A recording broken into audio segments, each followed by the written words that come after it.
చేరు వచ్చిన మీ అందరికీ ప్రభు నామమున శుభములు వందనములు తెలియజేస్తున్నాను. ప్రభునందు ప్రియులారా, దేవుని మహాకృపను బట్టి ఈ 2026 సంవత్సరంలోనే ఈ మే మాసపు చివరి ఆదివారానికి దేవుడు మనల్ని క్షేమంగా నడిపించిన విధానాన్ని బట్టి, దేవుడు మనకు దయచేసిన ప్రతి విధమైన మేలులు బట్టి, ఉపకారాలను బట్టి మరి క్రీస్తు ద్వారా దేవాది దేవునికి కృతజ్ఞతాస్తుతులు చెల్లిస్తూ, అలాగే మరొకసారి మీ అందరికీ నా హృదయపూర్వకమైన వందనాలు. ప్రియులారా, ఈ రాత్రి వేళ మరి ఎంతో కాలంగా మనం ధ్యానిస్తూ వస్తున్నటువంటి అంశం అదే యాకోబు గారి యొక్క 12 మంది కుమారులు. యాకోబు గారి యొక్క 12 మంది కుమారులలో మరి యూదా కుటుంబాన్ని మనం చూస్తున్నాం. యాకోబు గారికి మొత్తం 12 మంది సంతానం, ఆడపిల్లతో కలుపుకుంటే 13 మంది, అయితే మగపిల్లలు 12 మంది.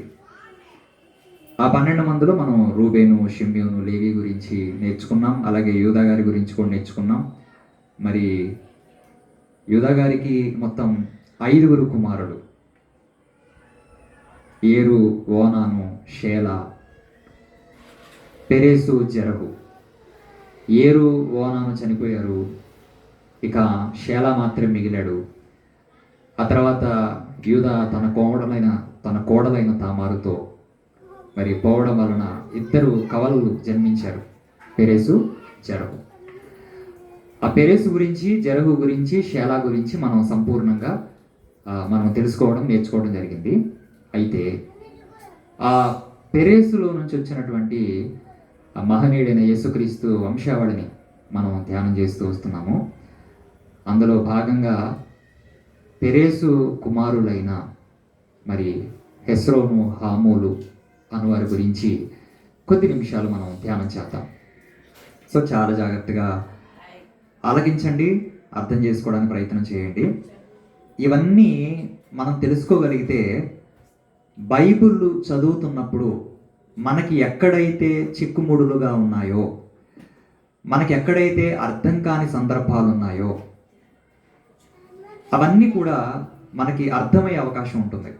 అందుకే వీటన్నిటిని కూడా మీకు తెలియజేయడం జరుగుతుందన్నమాట. సో మరి యూదా గోత్రాన్ని మనం చాలా జాగ్రత్తగా పరిశీలన చేద్దాం. మరి ఆ యూదా కుటుంబంలోని పెరేసు కుమారులైన హెస్రోను, హామూలు అని వారి గురించి రాయబడిన విషయాలు చూద్దాం. ఓకే, యూదా గారి కుమారులు పెరేసు, షేలా, జెరహు గురించి మనం నేర్చుకున్నాం. ఇప్పుడు పెరేసులో నుంచి వచ్చిన వారిని గురించి మనం నేర్చుకున్నాం. కొంచెం అర్థం చేసుకోవడం ప్రయత్నం చేయండి. ఒకసారి ఆది కాండం చూద్దాం. ఆది కాండము 46వ అధ్యాయము, దయచేసి చూడండి.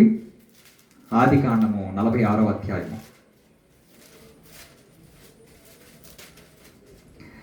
ఐగుప్తు దేశానికి మరి బయలుదేరి వెళ్ళినటువంటి వారి సంఖ్య, అంటే యాకోబు గారు, ఆయన కుమారులందరూ కూడా మరి ఐగుప్తు దేశానికి వెళ్ళారు. ఎప్పుడు వెళ్ళారు? యోసేపు రాజుగా మరి బాధ్యతలు కలిగి ఉన్నప్పుడు యాకోబు గారు, ఆయన కుటుంబం అంతా కూడా వెళ్ళి అక్కడ తలదాచుకుందామని చెప్పి ఆలోచనతో వెళ్ళారనమాట. ఒకసారి ఆ మాట చూసుకొని అప్పుడు మనం 11వ వచనం చూద్దాం. ఒకసారి 46వ అధ్యాయము 8వ వచనం చూద్దాం. ముందుగా 46వ అధ్యాయము 8వ వచనం. యాకోబును అతని కుమారులను ఐగుప్తునకు వచ్చారంట. ఇశ్రాయేలు కుమారుల పేర్లు ఇవే అని మొదలుపెట్టాడు. అలా రూబేను, షిమ్యోను, లేవి అని వారి గురించి మాట్లాడుతూ, వాళ్ళ కుమారుల గురించి, వాళ్ళ సంతానం గురించి మాట్లాడుతూ 11వ వచనంలో యూదా కుమారులైన ఏరు, ఓనాను, షేలా, పెరేసు, జెరహు 5 కుమారులు కనపడ్డారు కదా. రైట్. ఆ ఏరును, ఓనాను కనాను దేశంలో చచ్చిపోయారు. పెరేసు కుమారులైన హెస్రోను, హామూలు, అంటే ఐగుప్తులోనికి వెళ్ళక మునిపే పెరేసుకి వివాహమైంది. ఆ పెరేసుకి 2 పిల్లలు పుట్టినట్టుగా మనం చూస్తున్నాం, హెస్రోను, హామూలు. సో వీళ్ళంతా కూడా ఐగుప్తుకు వెళ్ళారు. మొత్తం మీద 70 మంది ఐగుప్తు దేశానికి వెళ్ళి తలదాచుకున్నారు. ఈ హెస్రోనులో నుంచి వచ్చిన వారిని హెస్రోనీయులుగా, మరి హెస్రోను వంశస్థులుగా పిలవడం జరిగింది. ఆ తర్వాత హామూలులో నుంచి వచ్చినటువంటి వారిని హామూలీయులుగా లేదా హామూలు వంశస్థులుగా పిలవడం జరిగింది. ఒకసారి ఆ మాట చూద్దాం. సంఖ్యాకాండం 26వ అధ్యాయం దయచేసి చూడండి సంఖ్యాకాండం 26వ అధ్యాయం. నేను చెప్పే విషయాలు కొంచెం మీరు ఏకాగ్రతతో వింటే తప్ప అర్థం కావు. ఇవి దేవుని సంగతులు కనుక చాలా జాగ్రత్తగా మనం మనసు పెట్టి విందాము ఏకాగ్రతతో. రైట్, సంఖ్యాకాండం 26వ అధ్యాయము 19వ వచనం చదువుకుందామా? సంఖ్యాకాండము 26వ అధ్యాయము 19 నుంచి. యూదా కుమారులు ఏరు ఓనాను, ఏరును ఓనాను కనాను దేశంలో మృతి పొందారు. 20వ వచనం. యూదా వారి వంశములలో షేలాహీలు షేలా వంశస్థులుగా పిలువబడ్డారు. తర్వాత పెరేసీలు పెరేసు వంశస్థులుగా, జరహీలు జరహు వంశస్థులుగా పిలువబడ్డారు. 21వ వచనం. పెరేసీలలో హెస్రోనీలు హెస్రోను వంశస్థులుగా, హామూలీలు హామూలు వంశస్థులుగా పిలువబడ్డారు. క్లియరా? అంటే పెరేసు కుమారులు ఎంతమంది? ఇద్దరు, హెస్రోను హామూలు. హెస్రోనులో నుంచి వచ్చిన వారు హెస్రోనీలుగా, హామూలులో నుంచి వచ్చిన వారు హామూలీలుగా, అంటే హామూలు వంశస్థులుగా హెస్రోను వంశస్థులుగా పిలువబడ్డారు అనమాట. సో ఇప్పుడు హామూలీలు గురించినటువంటి ప్రస్తావన బైబిల్లో ఇంకెక్కడ లేదు, కానీ హెస్రోను గురించిన ప్రస్తావన, హెస్రోను యొక్క కుటుంబం గురించి, హెస్రోను యొక్క వంశం గురించి మాత్రం బైబిల్లో మనకి స్పష్టంగా కనిపిస్తుంది. సో అవన్నీ కూడా చాలా జాగ్రత్తగా కులంకుశంగా మనం నేర్చుకోవడానికి ప్రయత్నం చేద్దాం. ఓకేనా? రైట్. హెస్రోనులో నుంచి వచ్చిన వారిని హెస్రోనీలుగా, హెస్రోను వంశస్థులుగా కనబడుతుంది. ఇప్పుడు మనం హామూలీల గురించి కాస్త పక్కన పెట్టేసేద్దాం. ఎందుకు పక్కన పెడుతున్నామంటే వాళ్ళ గురించిన ప్రస్తావన ఇంకా బైబిల్లో మనకు కనపడదు. ఇక హెస్రోనులో ఉన్న వారిని గురించి మాత్రమే మనం అధ్యయనం చేయబోతున్నాం. ఓకే, పాత నిబంధనలో హెస్రోను అని మనకు కనిపిస్తుంది కదండి. అయితే హెస్రోనుని కొత్త నిబంధనలో ప్రస్తావించేటప్పుడు ఏమని ప్రస్తావించారో ఒకసారి మనం చూద్దాం. మత్తయి సువార్త 1వ అధ్యాయం. యేసు ప్రభు వారి వంశావళి చూడగలిగితే మత్తయి సువార్త 1వ అధ్యాయం దయచేసి చూడండి. మత్తయి సువార్త 1వ అధ్యాయము 2వ వచనం నుంచి. అబ్రహాము ఇస్సాకును కనెను, ఇస్సాకు యాకోబును కనెను, యాకోబు యూదాను అతని అన్నదమ్ములను కనెను, యూదా తామారునందు పెరేసును జరహును కనెను, పెరేసు ఎస్రోమును కనెను అనే మాట ఉంది చూడండి. ఏముంది ఇక్కడ? పెరేసు ఎస్రోమును కనెను. యాక్చువల్గా పెరేసు హెస్రోను కనెను అక్కడ ఉంది. పాత నిబంధన ఆదికాండలో కావచ్చు, లేకపోతే సంఖ్యాకాండలో కావచ్చు, లేదా మీకు చూపించలేదు దినవృత్తాంతం 1వ అధ్యాయంలో కూడా కనిపిస్తుంది, అక్కడ కావచ్చు. పెరేసు హెస్రోను కనెను అనే మాట కనిపిస్తుంది. అయితే కొత్త నిబంధనలో మత్తయి సువార్త 1వ అధ్యాయంలో మాత్రం పెరేసు ఎస్రోమును కనెను అని ఉంది. మరి ఇప్పుడు హెస్రోనా ఎస్రోమా? ఏది తీసుకోవాలి? హెస్రోనును తీసుకోవాలా ఎస్రోమును తీసుకోవాలా? నా మాటలు చాలా జాగ్రత్తగా మీరు అర్థం చేసుకుంటేనే అర్థమవుతాయి, లేకపోతే కష్టం అండి. బుర్ర పగిలిపోతుంది నాకైతే వాస్తవం చెప్పాలంటే. వీటి గురించి చెప్పాలంటే మీకు అర్థమయ్యే రీతిలో బోధించడానికి నాకు ఇంకా కష్టమైపోతుంది వాస్తవం చెప్పాలంటే. నేను అర్థం చేసుకోవడమే కష్టం అవుతున్న టైంలో మీకు అర్థమయ్యే రీతిలో బోధించడానికి నాకు ఇంకా కష్టంగా మారుతుంది. బట్ కానీ చిన్న పిల్లలకు కూడా అర్థమయ్యే రీతిలో బోధించాలి అన్నదే నేను తెలుసుకున్న విషయం. సో చాలా జాగ్రత్తగా విన్నాం. ఓకేనా? యూదాకి ఎంతమంది కుమారులు? 5. వాళ్ళ పేర్లు ఏంటి? ఏరు, ఓనాను, షేలా, పెరేసు, జరహు. ఇందులో 2 చచ్చిపోయారు. ఏరు, ఓనాను చనిపోయారు, తీసేయండి. ఇప్పుడు మిగిలిన 3 ఉన్నారు, షేలా, పెరేసు, జరహు. షేలాలో నుంచి వచ్చిన వారు షేలాహీలుగా, షేలాహు వంశస్థులుగా పిలువబడ్డారు. వీరి గురించి మనం నేర్చేసుకున్నాం, అయిపోయింది. తర్వాత పెరేసులో నుంచి వచ్చిన వారు పెరేసీయులుగా, పెరేసు వంశస్థులుగా పిలువబడ్డారు. వీరి గురించి మనం నేర్చుకున్నాం. తర్వాత జరహు గురించి, జరహు వంశస్థుల గురించి కూడా మనం నేర్చేసుకున్నాం, అయిపోయింది. అయితే ఇప్పుడు పెరేసు గురించి మనం ఆలోచన చేస్తున్నప్పుడు పెరేసుకి ఎంతమంది కుమారులు అంటే 2 కుమారులు. పెరేస్ అనే వ్యక్తికి 2 కుమారులు, హెస్రోను, హామూలు. హెస్రోను అని పాత నిబంధనలు కనిపిస్తుంది, అయితే కొత్త నిబంధనలో ఎస్రోము అని కనిపిస్తుంది. దీనికి కన్ఫ్యూజ్ అవ్వాల్సిన అవసరం లేదు. ఓకేనా? తర్వాత లూకాసు వార్త 3వ అధ్యాయం కూడా చూద్దాం. లూకాసు వార్త 3వ అధ్యాయం 33వ వచనం. లూకాసు వార్త 3వ అధ్యాయం 33వ వచనం. అంటే కొత్త నిబంధనలో హెస్రోను పేరు ఎలా ఉందో చెప్తున్నాను అన్నమాట, క్లారిఫికేషన్ కోసం మాత్రం. లూకాసు వార్త 3వ అధ్యాయం 33 చూడండి. 33. నయస్సోను అమ్మినాదాబుకు పుట్టాడు. నయస్సోను ఎవరికి పుట్టాడు? అమ్మినాదాబు అనే వ్యక్తికి పుట్టాడు. తర్వాత అమ్మినాదాబు అరాముకు పుట్టాడు. తర్వాత అరాము ఎస్రోముకు పుట్టాడు. ఎస్రోము పెరేసుకు పుట్టాడు. పెరేసు యూదాకు పుట్టాడు. అంటే ఇక్కడ కూడా ఎస్రోము అని ఉంది. సో కన్ఫ్యూజ్ అవ్వాల్సిన అవసరం లేదు. ఎస్రోము అన్న పాత నిబంధనలో హెస్రోను అన్న ఒకటే. Don't confuse that. Okay, right. ఇప్పుడు ఈ హెస్రోను యొక్క కుటుంబాన్ని జాగ్రత్తగా మనం చూద్దాం. అమ్మా వింటున్నారా? హెస్రోను కుటుంబాన్ని జాగ్రత్తగా మనం పరిశీలన చేద్దాం. హెస్రోను యొక్క వంశాన్ని జాగ్రత్తగా మనం చూద్దాం.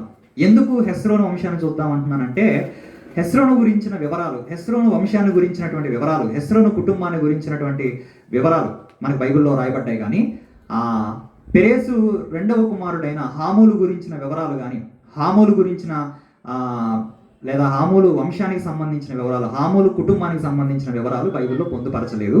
సో అందుకే ఆయన గురించి మనం చెప్పట్లేదు లేదా వివరించుకోవట్లేదు. కానీ హెస్రోము గురించి మాత్రమే మనం నేర్చుకోబోతున్నాం. ఓకేనా? రైట్.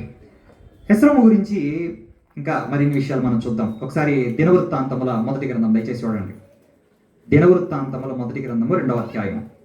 దినవృత్తాంతముల మొదటి గ్రంథము 2వ అధ్యాయము 3వ వచనం నుంచి చదువుకుందాం. ఒకసారి చూడండి. దినవృత్తాంతముల మొదటి గ్రంథము 2వ అధ్యాయము 3 నుంచి. యూదా కుమారులు ఏరు, ఓనాను, షేలా ఈ ముగ్గురు కనానీయురాలైన షూయ కుమార్తె ఎందు అతనికి పుట్టారు. యూదాకు జ్యేష్ఠ కుమారుడైన ఏరు యెహోవా దృష్టికి చెడ్డవాడైనందున ఆయన వాణ్ణి చంపేశాడు. దేవుని దృష్టికి చెడ్డవాడుగా మారాడు కాబట్టి దేవుడు ఆ ఏరు అనే వ్యక్తిని చంపేశాడు. నువ్వు దేవుని దృష్టికి చెడ్డవాడుగా ఉంటే, నువ్వు దేవుని దృష్టికి చెడ్డదానిగా ఉంటే దేవుడు నిన్ను లేపేస్తాడు. ఓకే? మనుషుల దృష్టికే మనం చెడ్డగా మారినప్పుడు ఇలాంటి వాడు భూమి మీద బ్రతకడమే దండగా, వీడిని వాడెవడో చంపడం ఎందుకు, నేనే చంపేస్తానని బరిలో దిగి చాలా మంది చంపేసిన వాళ్ళు ఉన్నారు. ఇక దేవుడే క్షమాహృదయం కలిగిన వాడు, ప్రేమ కలిగిన వాడు, కృప కలిగిన వాడు, దీర్ఘశాంతం కలిగిన వాడు, అలాంటి ఆయనకే కోపం తెప్పించాడు వీడు. మీకు అర్థమవుతుందా? అంటే దేవుడే జోక్యం చేసుకోవాల్సిన పరిస్థితి వచ్చిందంటే ఇక ఈ ఏరు అనేవాడు ఎంతగా బీపీ తెప్పించుంటాడు దేవుడికి. ఆలోచించండి. మనకి బీపీ తెప్పిస్తే మనం తట్టుకుంటామా? ఇంట్లో ఉన్న వస్తువులు బాగా కొట్టేస్తాము. ఆ బీపీ తీర్చుకోవడం కోసం, ఆ కోపాన్ని తీర్చుకోవడం కోసం ఇంకేవేవో ప్రయత్నాలు చేస్తాం మనం. ఇక దేవునికే బీపీ తెప్పించేశాడంటే ఎంత దుర్మార్గుడో ఒక్కసారి మనం ఆలోచించాలి. అందుకే వద్దు, దేవునికి కోపం తెప్పించేంతగా మనం మారకూడదు. ఓకేనా? రైట్. ఇప్పుడు ఏరు చెడ్డవాడు కాబట్టి దేవుడు అతను చంపేశాడు. 4వ వచనం. మరియు అతని కోడలైన తామార్ అతన్ని పెరేసుకు జెరహును కన్ని పెట్టిందంట. యూదా కుమారులందరూ 5. రైట్. 5వ వచనం. పెరేసు కుమారులు హెస్రోను, హామూలు. 6వ వచనం. జెరహు కుమారులు 5 జిమ్రి, ఏతాను, హేమాను, కల్కొలు ద్వారా వీరి గురించి మనం నేర్చేసుకున్నాము. ఇప్పుడు 9వ వచనం చూద్దాం. హెస్రోనునకు పుట్టిన కుమారులు యెరెహ్మెయేలు, రాము, కెలుబై అనుంది. చూడండి. చూస్తున్నారా?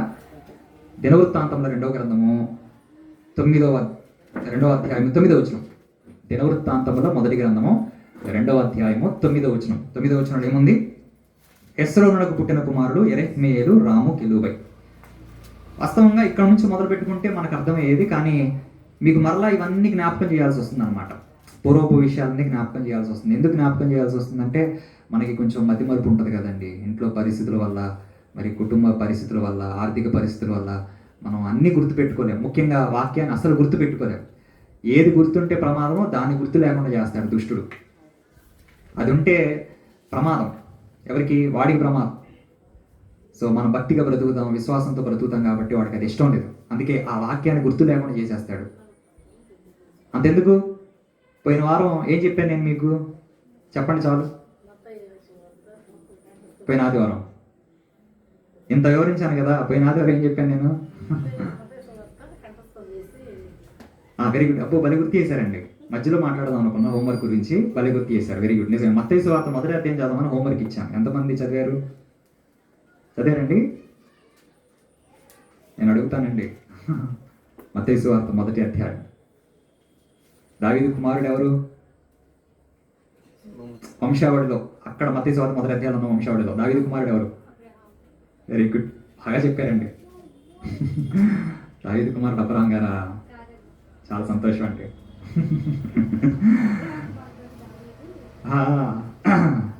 దావీదు కుమారుడు సొలొమోను అని ఉంది. Okay, right. సరే, చదవండి. మత్తయి సువార్త మొదటి అధ్యాయం చదవండి, నేర్చుకోండి, మర్చిపోకండి.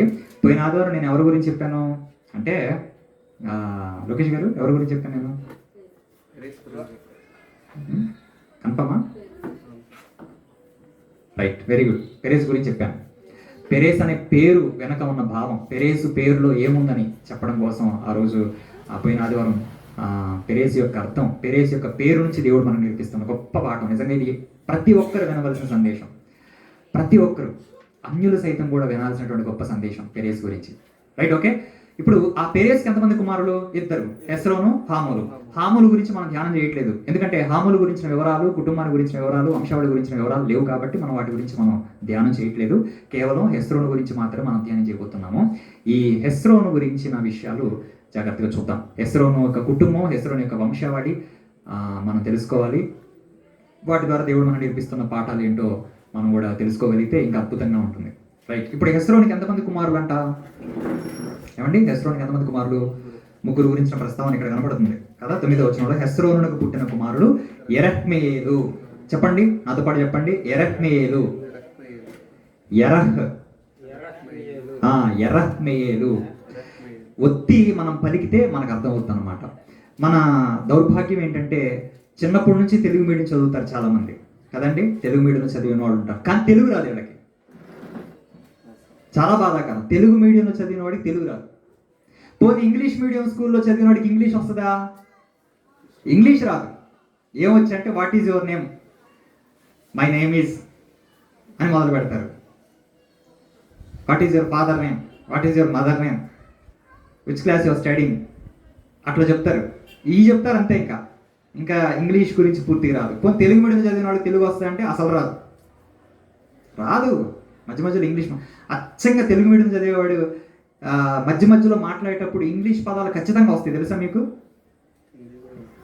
హిందీ కూడా మాట్లాడతారు, హిందీ పదాలు వస్తాయి. ఎవడు ఇంగ్లీష్ అనే పదం ఉపయోగించడు, ఇంగ్లీష్ అని అనడు. సారీ, ఎవరు కూడా ఇంగ్లీష్ గురించి మాట్లాడేటప్పుడు ఇంగ్లీష్ అనే మాట అంటారు, కానీ ఆంగ్లం అని అనరు. అంటారా? చదువు రానడు కూడా ఆంగ్లం అన్నాడు, ఇంగ్లీష్ అనే అంటాడు. ఆ ఇంగ్లీ పీకు అని అంటాడు. ఇట్లా మాట్లాడతారనమాట. సో తెలుగు మనం నేర్చుకోవాలి, తెలుగుపై పట్టు సంపాదించాలి, తెలుగు భాషపై మనకి పట్టు రావాలి, తెలుగు చక్కగా నేర్చుకోవాలి. ఎందుకంటే దేశ భాషల్లో కల్లా మన తెలుగు భాష గొప్పది. ఓకేనా? అందుకే దేశ భాషలందు తెలుగు లెస్స అన్నారు. లెస్స అంటే గొప్పది అని అర్థం. ఓకేనా? అంత గొప్పది తెలుగు భాష. ఓకే, తమిళ భాష గొప్పది కాదంటే గొప్పదే. మీరు బాధపడకండి అమ్మా, ఏమా బాధపడకండి. ఎవరి భాష వాళ్ళ గొప్పది, అంతేనా?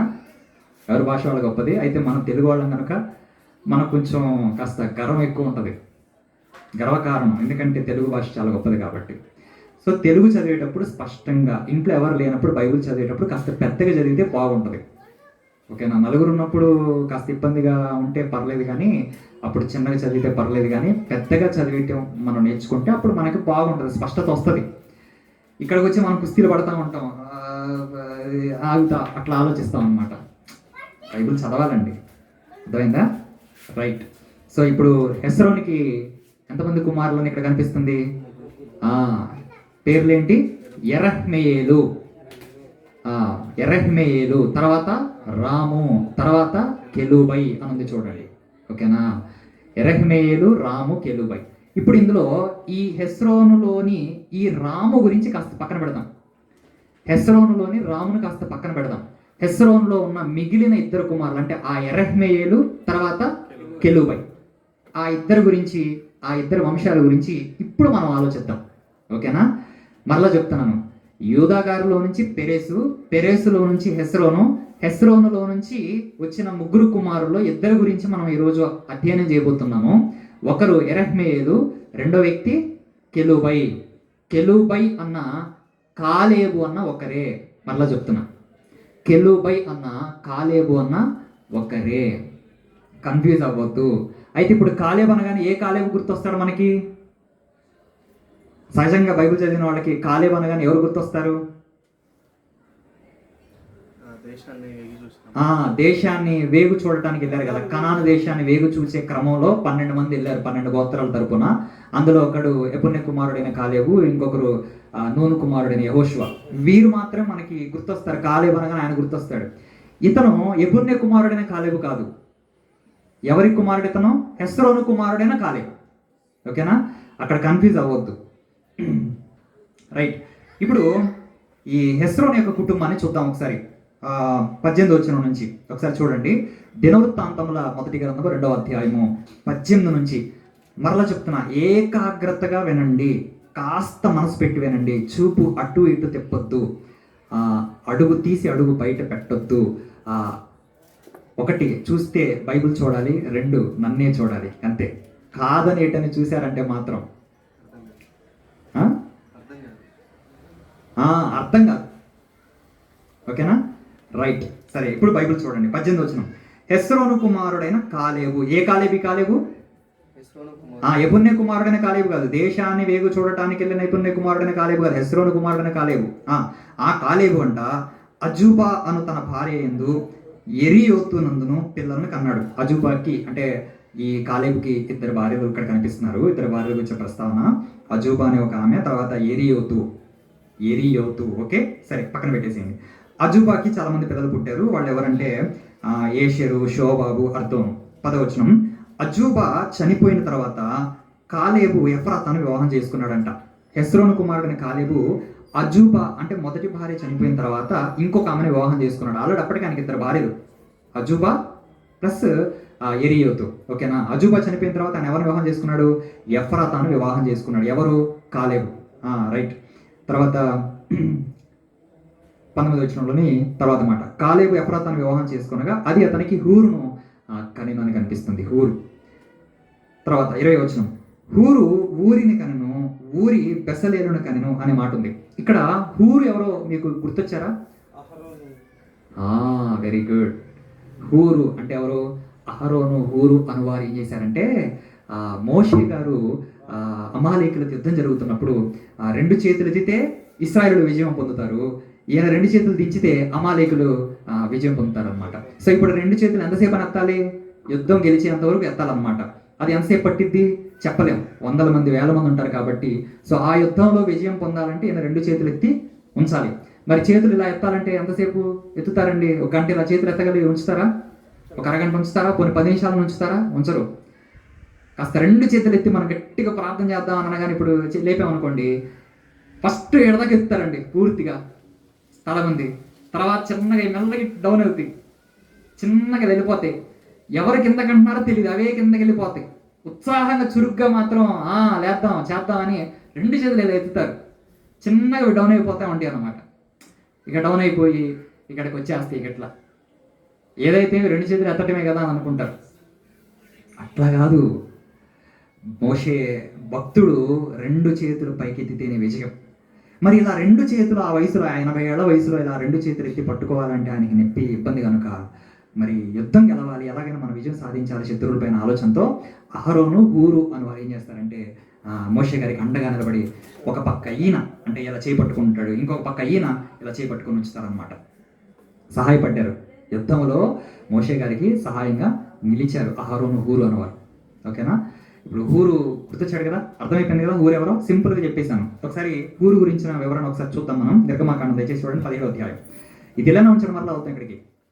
నిర్గమాకాండం 17వ అధ్యాయము. నిర్గమాకాండము 17వ అధ్యాయము దయచేసి చూడండి. నిర్గమాకాండం 17వ అధ్యాయము 8వ వచనం నుంచి త్వరగా. నిర్గమాకాండం 17వ అధ్యాయము 8వ వచనం నుంచి. తర్వాత అమాలేకులు వచ్చి రెఫీదీములో ఇశ్రాయేలుతో యుద్ధము చేయగా, వచ్చేసారు వీళ్ళు, యుద్ధం చేస్తున్నారంట. 9వ వచనం. మోషే యెహోషువతో అన్నారు, మన కొరకు మనుషులను ఏర్పరిచి వారిని తీసుకుని బయలువెళ్ళి అమాలేకులతో యుద్ధము చేయము, రేపు నేను దేవుని కర్రను చేత పట్టుకుని ఆ కొండ శిఖరం మీద నిలిచేదను అన్నాడు. ఇశ్రాయేలీయులు ఐగుప్తు నుంచి వచ్చిన తర్వాత చేసినటువంటి మొట్టమొదటి యుద్ధం ఇది, గుర్తుపెట్టుకోవాలి. ఇశ్రాయేల్ ఐగుప్తు నుంచి బయటకు వచ్చిన తర్వాత చేసినటువంటి మొట్టమొదటి యుద్ధం. ఆ యుద్ధంలో మరి వాళ్ళు విజయం సాధించారు దేవుని మహాకృపను బట్టి. రైట్. 10వ వచనం. యెహోషువ మోషే తనతో చెప్పినట్లు చేసి అమాలేకులతో యుద్ధమాడెను. మోషే, అహరోను, హూరు అనువారు, మోషే, అహరోను, హూరు అనువారు ఆ కొండ శిఖరం ఎక్కారంట. తర్వాత మోషే తన చెయ్యి పైకెత్తినప్పుడు ఇశ్రాయేలు గెలిచారు, మోషే తన చెయ్యి దింపినప్పుడు అమాలేకులు గెలిచారు. మోషే చేతులు బరువెక్కగా వారు ఒక రాయి తీసుకుని వచ్చి అతడు దాని మీద కూర్చుండటకై దాన్ని వేశారంట. తర్వాత అహరోను, హూరులు ఒకడు ఈ పక్క ఒకడు ఆ పక్క అతని చేతుల్ని ఆదుకొనగా అతని చేతులు సూర్యుడు అస్తమించే వరకు నిలకడగా ఉన్నది. బాబోయ్, ఎంతసేపు? సూర్యాస్తమయం అయ్యేంత వరకు యుద్ధం జరుగుతూనే ఉందన్నమాట. ఏమండి, ఇప్పుడు ఆరాధన ఎన్ని గంటలకి? ఉదయం సహజంగా 10 గంటల నుంచి మధ్యాహ్నం 12 గంటల వరకు లేదా 1 గంట వరకు జరుగుతుంది కదా సంఘాల్లో. సాయంత్రం అయితే మనకైతే 6:30 నుంచి లేదా 7 గంటల నుంచి 8:30, 9 వరకు జరుగుతుంది కదా.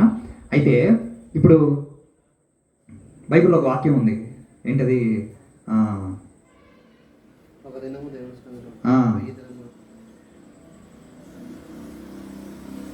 సెంటెన్స్ గుర్తు రావట్లే కరెక్ట్గా. ఒక్క దినము నీ సన్నిధిలో గడపటం 1000 దినముల కంటే శ్రేష్టం. ఒకసారి ఫుల్గా చెప్పండి ఆ సెంటెన్స్. ఒక్క దినము నీ సన్నిధిలో గడపటం 1000 దినాల కంటే శ్రేష్టం. ఏదైనా మీకు అర్థమైపోయింది నేను చెప్పిన విషయం?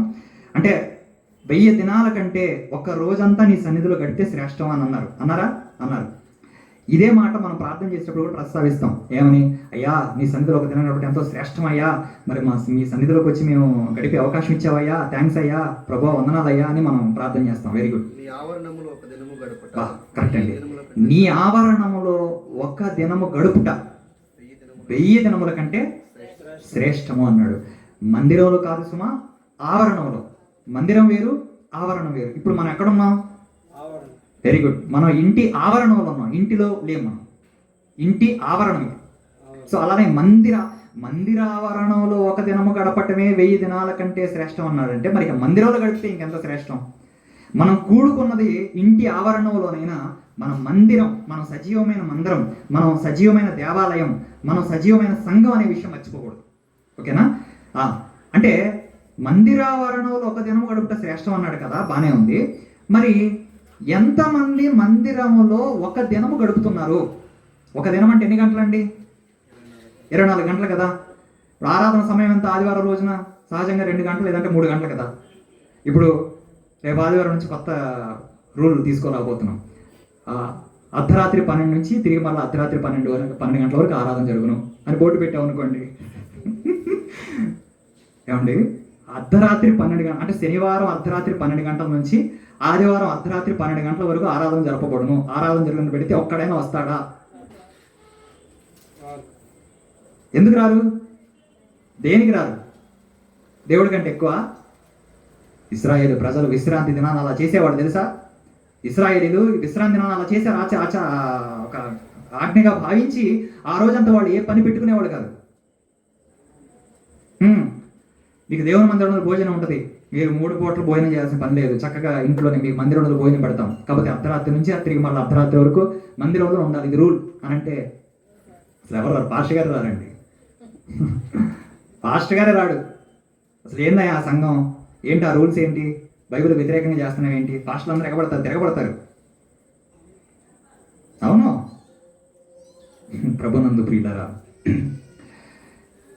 ఎంతమంది దేవుని సన్నిధిలో ఉంటున్నాం? 1 గంట ఆలస్యం అయితే మన హృదయాలు బరువెక్కుతాయి. అవునా? మోషే గారి చేతులు ఎలాగైతే బరువెక్కాయో మన హృదయాలు బరువెక్కిపోతాయి. ఆ టైంలో అహరోను హూరు అనే వారు సహాయపడ్డారు. ఎంతసేపు అంటే సూర్యాస్తమయం వరకు నిలబడ్డారండి. వాళ్ళకి పరలోకం, వాళ్ళు నిత్య జీవానికి పాత్రులు. మనం కాదు. మనం ఏం కష్టపడుతున్నాం, మనం ఏం ప్రయాసపడుతున్నాము, మనం దేవుని కొరకు మన సమయాన్ని, మన ధనాన్ని, లేకపోతే మన కాలాన్ని ఏమి ఇవ్వగలుగుతున్నాం దేవునికి? మోషే మరి యుద్ధం జరుగుతున్నప్పుడు అహరోను హూరు అనేవారు ఏం చేశారంట? సూర్యుడు అస్తమించేంత వరకు ఆ చేతులను అలానే పట్టుకున్నారంట. 11వ వచనం, అప్పుడు యెహోషువ కత్తి వాడి చేత అమాలేకు రాజును అతని జనులను గెలిచాడు. అప్పుడు యెహోవా మోషేతో ఇట్లనెను, నేను అమాలేకుల పేరు ఆకాశం కింద బొత్తిగా తుడిచివేస్తాను. సో హూరు అనే వ్యక్తి మీకు గుర్తొచ్చాడు, మీకు అర్థమైందని అనుకుంటున్నాను. ఇంకా ఓకేనా? అంటే ఈ హూరు అనే వ్యక్తి ఏ గోత్రానికి చెందినవాడు? చచ్చిపోతున్నారండి, షార్ప్గా ఉండాలి. ఈ హూరు అనే వ్యక్తి ఏ గోత్రానికి చెందినవాడు? మన యూదా గోత్రం గురించే కదా ఆలోచిస్తుంది, యూదా కుటుంబాన్ని గురించే కదా ఆలోచిస్తుంది. రైట్. ఇప్పుడు ఈ హూరు ఎవరికి పుట్టాడంటే కాలేబుకు పుట్టాడు అనేది మనకు అర్థమవుతుంది. కాలేబు భార్య ఎఫ్రాతాని వివాహం చేసుకున్నాడు. ఈ ఎఫ్రాతా పేరు మీదే ఎఫ్రాతా అనే పేరు, గ్రామం, పట్టణం వెలిసింది. ఆ ఎఫ్రాతాకు మరొక పేరు, లేటెస్ట్ నేమ్, బెత్లెహేము. ఓకే, ఎఫ్రాతాకు మరొక పేరు బెత్లెహేము. యేసుక్రీస్తు గురించిన ప్రవచనంలో యూదా దేశము బెత్లెహేము ఎఫ్రాతా అను స్వల్పమైన గ్రామంలో మరి ఆయన పుట్టబోతున్నాడనే ప్రవచనం మీకా గ్రంథం 5వ అధ్యాయం 2వ వచనంలో కనిపిస్తుంది అనమాట. రైట్.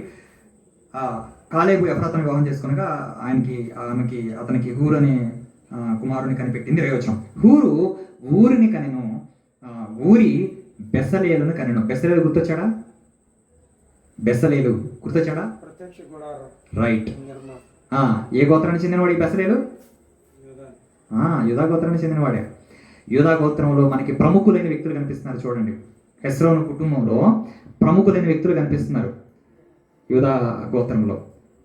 హూరును చూసాము, తర్వాత బెసలేలను చూస్తున్నాం.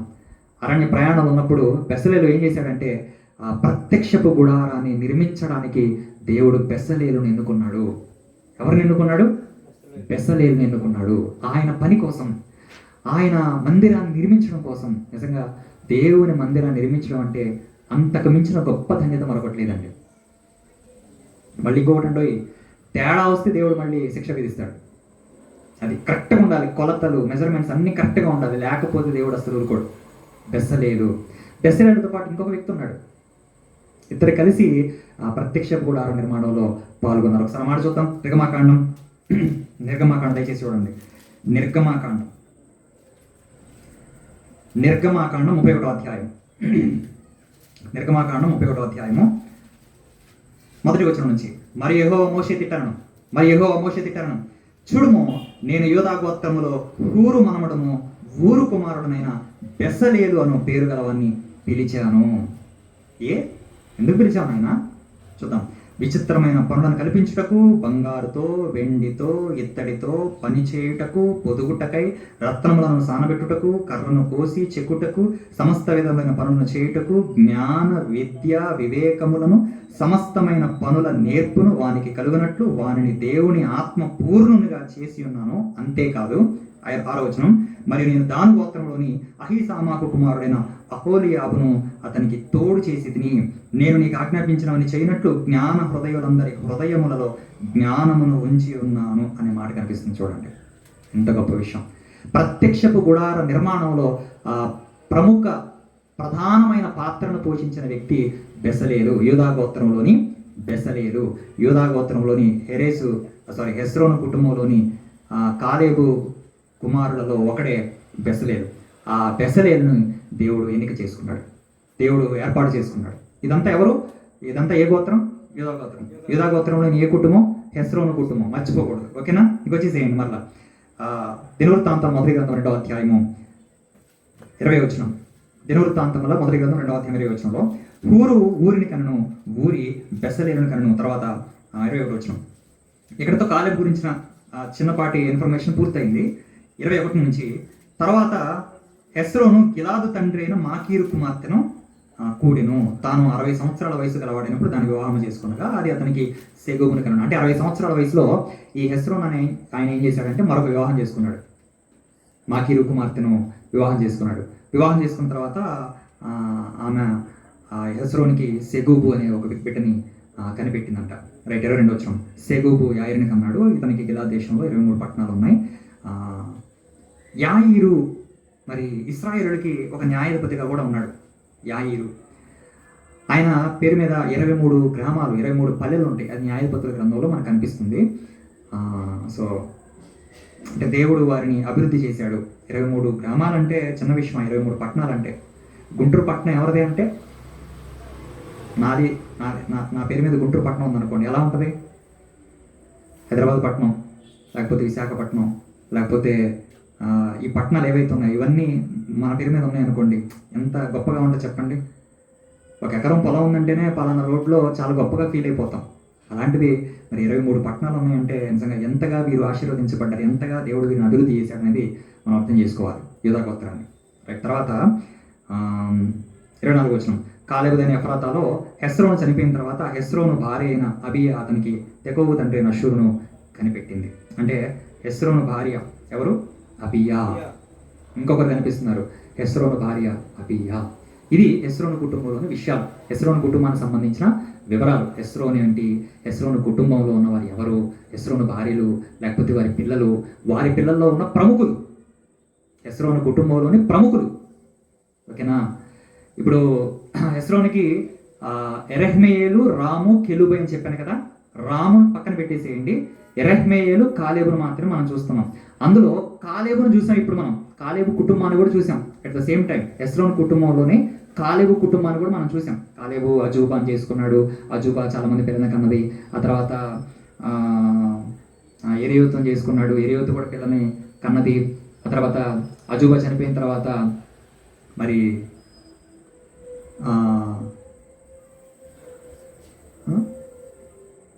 ఏమైంది? లోపలికి వెళ్దామా?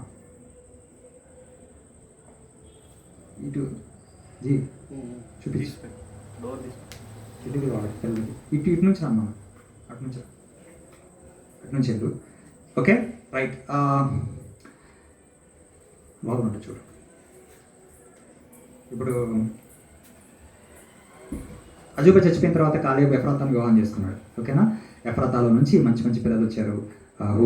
ఊరు బెసలేలు ఇలా వచ్చారనమాట. అయిపోయింది. ఇంతటితో కాలేబు కుటుంబంలోని కొన్ని విషయాలు మనం చూసాం. ఇంకా కాలేబు కుటుంబంలో ఉన్న ప్రముఖులైన వ్యక్తుల గురించి మనం చూద్దాం ఒకసారి 42 నుంచి. ఇప్పుడు కాలేబు కుటుంబం గురించిన మరిన్ని ఇంకొంత సంగతులు, ఇంకొన్ని వివరాలు మనకి 42 నుంచి కనిపిస్తాయి అనమాట. ఓకేనా? నేను చెప్పేది అర్థమవుతుంది కదండి. 42 నుంచి కాలేబు కుటుంబాన్ని గురించిన మరిన్ని వివరాలు మనకు కనిపిస్తున్నాయి. ఎరహ్మేయేలు సహోదరుడైన కాలేబు కుమారులు ఎవరనగా, ఎరహ్మేయేలు సహోదరుడైన కాలేబు కుమారులు ఎవరనగా చెప్తూ జీబు తండ్రి అయిన మేష, ఇతర అతని జ్యేష్ఠుడు అని ఇక కొన్ని వివరాలు, వాళ్ళు ఎవరు పుట్టారు, వీళ్ళ పిల్లల పేర్లు ఏంటి, ఎవరెవరిలో నుంచి వచ్చారు అని విషయాలు చెప్పుకుంటూ ఇందులో ఉన్న కొన్ని మెయిన్ పాయింట్స్ మనం చూద్దాం. 42 నుంచి 55 వరకు ఉన్న ఈ భాగాన్ని, ఈ పోర్షన్ మనం చూస్తున్నప్పుడు ఇదంతా కూడా కాలేబు కుటుంబానికి సంబంధించిన వివరాలు. రైట్. ఒకసారి 49వ వచనం చూద్దామా? 49వ వచనం. మరియు అది మత్మన్నాకు తండ్రి అయిన షైబును, మక్బెనాకును, గిబ్యాకు తండ్రి అయిన షవానును కనను. కాలేబు కుమార్తెకు అక్సా అని పేరు. యాక్చువల్గా ఇక్కడ కాలేబు కుమార్తె అక్సా అని కనిపిస్తుంది కదా. ఈ అక్సా ఎవరు? అక్సా గురించి విన్నారు కదండి మీరు. స్త్రీలైన వారు బహుశా నాకు తెలిసి వినే ఉంటారు. అక్సా గురించి వినే ఉంటారు లేదా? యెఫున్నె కుమారుడైన కాలేబు. ఈ కాలేబు హెస్రోను కుమారుడైన కాలేబు కాదు, యెఫున్నె కుమారుడైన కాలేబు పుట్టిన కుమార్తె అక్సా అన్నమాట.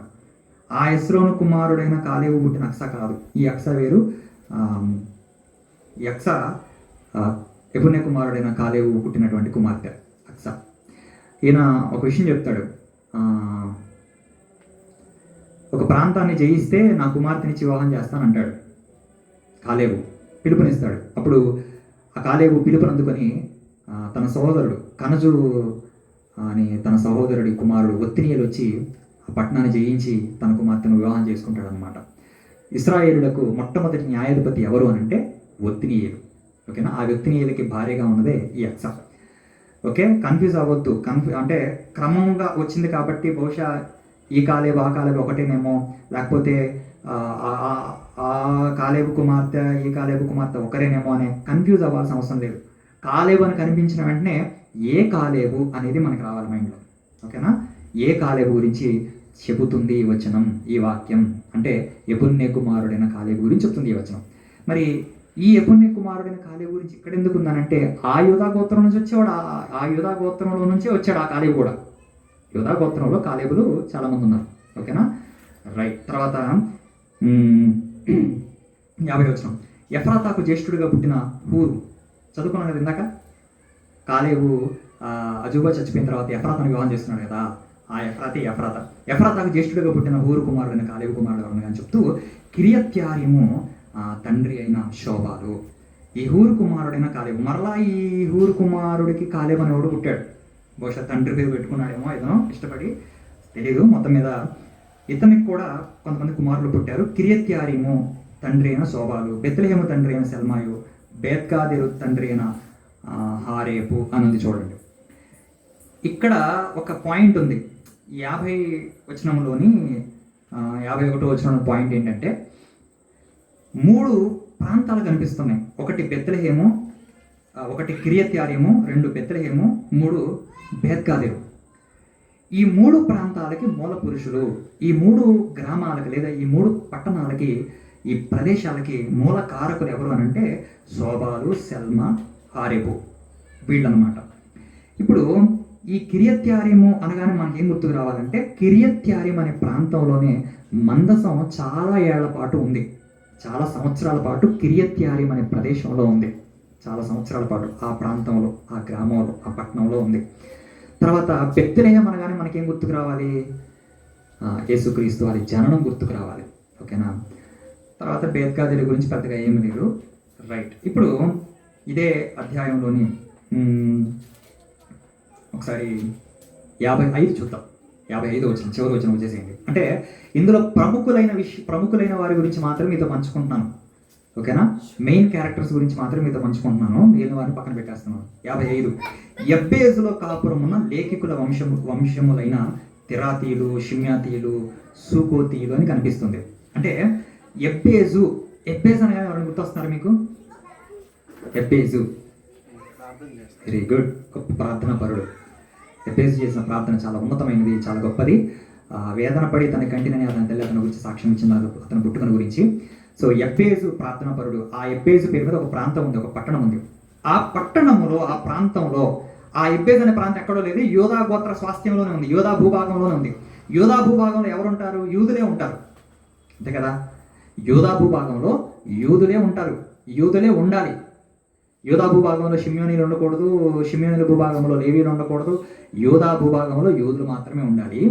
అయితే ఈ 55 వచనంలో కనిపిస్తున్నటువంటి ఈ కాపురం, అంటే ఎబ్బేజ్ అనే ప్రాంతంలో కాపురం ఉన్న వీళ్ళు ఎవరు అని అంటే, వీళ్ళు యూదులు కాదు, వీళ్ళు అన్యులు.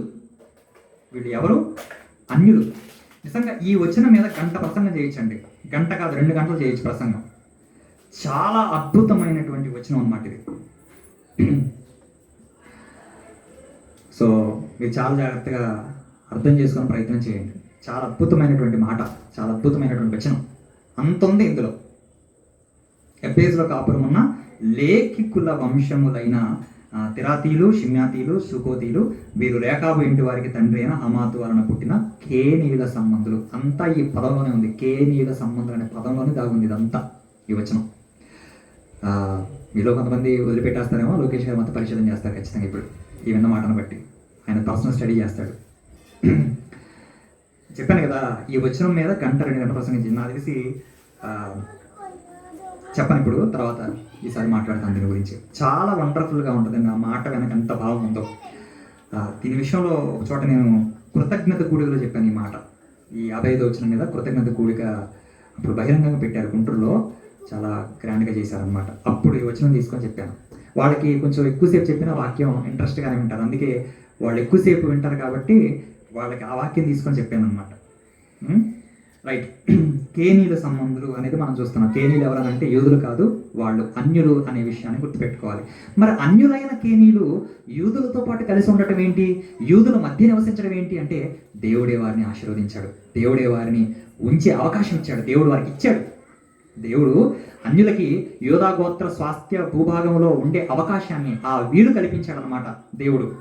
ఓకేనా?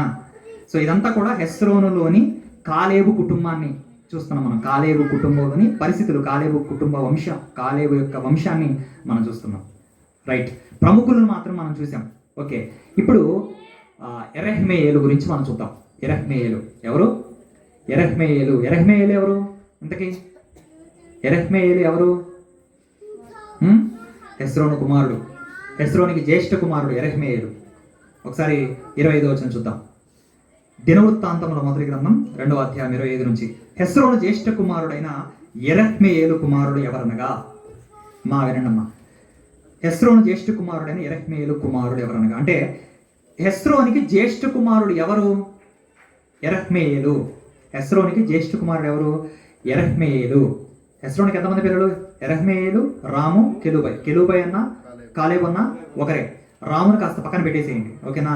రాముకి ఇంకో పేరు కూడా ఉంది, అరాము. అరాము అన్న ఒకటే. కొత్త నిబంధన మత్తయి సువార్తలో కానీ లూకా సువార్తలో కానీ అరాము అనే మాట మనకు కనిపిస్తుంది. సో కన్ఫ్యూజ్ అవ్వద్దు అనమాట. ఇప్పుడు మనం రాము గురించి మాట్లాడుకోవట్లేదు కాబట్టి నేను చెప్పట్లేదు, జస్ట్ ఒక మాట మీ క్లారిటీ కోసం అరాము అన్న ఒకటే అని చెప్తున్నాను. ఇప్పుడు కాలేబు చూసాము, కాలేబు కుటుంబాన్ని చూసాము, కాలేబు వంశంలో ఉన్న ప్రముఖులైన వారిని చూసాం మనం. కాలేబు కుటుంబంలో ప్రముఖులు ఎవరు? హూరు ఒక ప్రముఖుడు, హూరు. 2 బెసలేలు ఒక ప్రముఖుడు, చూసాం కదా. తర్వాత ఆ కాలేబు కుటుంబంలో నుంచే వచ్చినటువంటి క్రమ మొత్తం మీద యెఫున్నె కుమారుడైన కాలేబు కూడా ఉన్నాడు. ఆ కాలేబు కుటుంబంలోనే అక్సా అనే ఒక స్త్రీ, మంచి ఒక ధైర్యవంతురాలైన స్త్రీ కనపడుతుంది. ఆ కాలేబు కుటుంబంలోనే ఉన్నటువంటి అన్యులైన కేనీయుల గురించి కూడా మనం చూసాం. అయితే ఇప్పుడు నేను చెప్పను వారి గురించి, తర్వాత నేను మాట్లాడతాను కేనీయుల గురించి. ఒకసారి ఇప్పుడు యెరహ్మెయేలు కుటుంబాన్ని జాగ్రత్తగా మనం పరిశీలన చేద్దాం.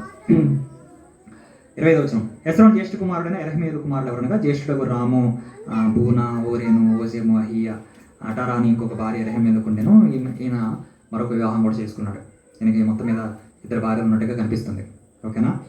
తర్వాత ఇందులో ప్రముఖమైన విషయాలు చూద్దాం. ప్రముఖమైన విషయాలు ఏంటి? 30వ వచనం చూడండి ఒకసారి. 30వ వచనం.